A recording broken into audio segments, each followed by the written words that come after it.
Hey folks, Ted here with Exped.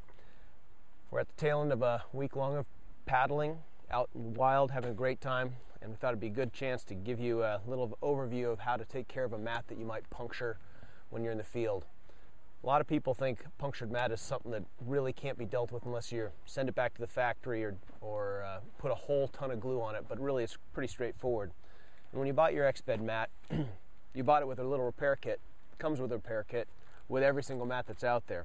Pretty straightforward. I want to run through the contents of this so you know how it all comes together and how to use it. A lot of people don't take time to read the actual directions that come with it, but it's quite extensive. Let me open this little Ziploc baggie.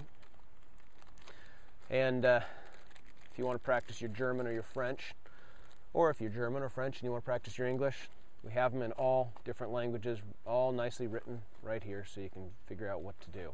It is worth taking the time to take the time to read it, because basically what I'm saying is actually all written right there for your reading pleasure. I'm going to go ahead and talk about the rest of the contents right here. Probably the most important of all the contents, believe it or not, are not all the fabric patches, but rather this little tube of glue. This little tube of glue right here is going to get you through 98% of the situations that you're going to encounter in the field.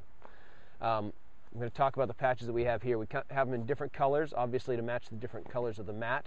If you have a green mat, it's going to be a green color rather than the terracotta, but they'll still have the gray pieces right there. The little patches with the circles on them are basically both templates and also circular patches to give you a nice clean finish. But these are really focused on either major catastrophic repair or primarily cosmetic. And I'm going to show you what I'm talking about by that. I'm going to take this perfectly good mattress. It's been slept on for a week. I have, by the way, repaired it in the field in the past. You can see there's a little spot right here, and that's actually what we're going to show you right now. If you take this mat and somehow you manage to stick a stick or a little sharp rock or shell through the mat, you're obviously going to lose some air there, and that's not comfortable to sleep on. So you want to be able to fix this.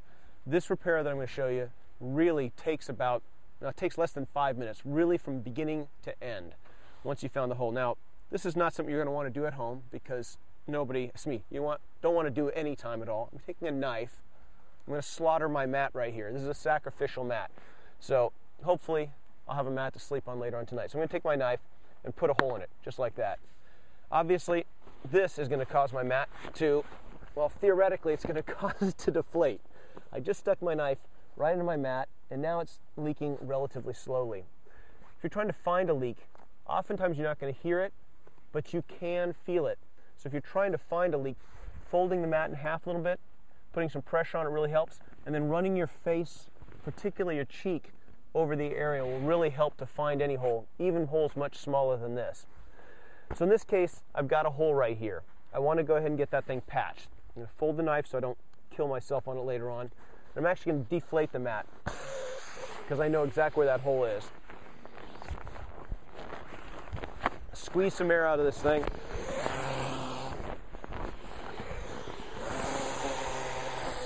Just like so.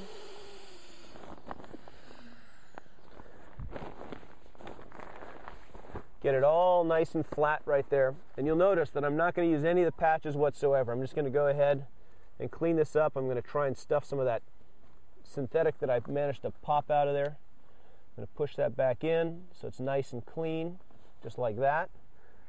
And now I'm going to take the tube of glue, open it up. You notice that it's sealed on the end, but on the cap they have a little hole. Just take that and pop it in there.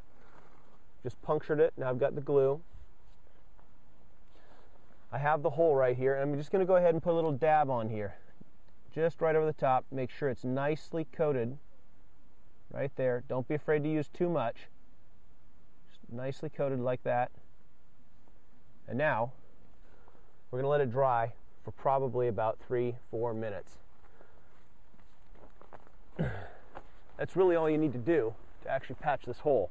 After 3 minutes or so, this thing will be tack-free, and you can actually inflate the mat to full tension, and you're set to go. Now, if you wanted to make it pretty, if you don't like that so it looks like a slug crawled all over it, you can take a gray patch right here, pop the circle out and stick it on the outside. But the gray patch is a self-adhesive thing that is really more of a cosmetic than anything else. So I tend not to use those unless I've got a major gash in the mat, and I'll show you that in another video. So, almost tack-free, I'll let it sit there. If I was really, really in a hurry, say, for an example, I discovered this after rolling up my bivy sack in the middle of the night and it's pouring rain and I'm doing this in a really tight, confined area, then I'd go ahead and throw one of these adhesive patches on the outside of it. I'd flip it over, inflate the mat, and lay on it almost immediately. But since I'm not in that scenario, I'm going to let it dry for just another couple of minutes right here. Again, all of these things are listed in the instructions right here, and we are just about dry. Don't need to do a whole lot more than that. If it's a puncture, it's the same trick, and you'll be taken care of. Close the valves.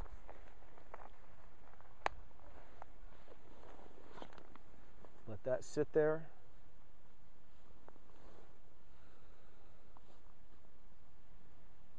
Not quite yet. It's going to take a minute longer.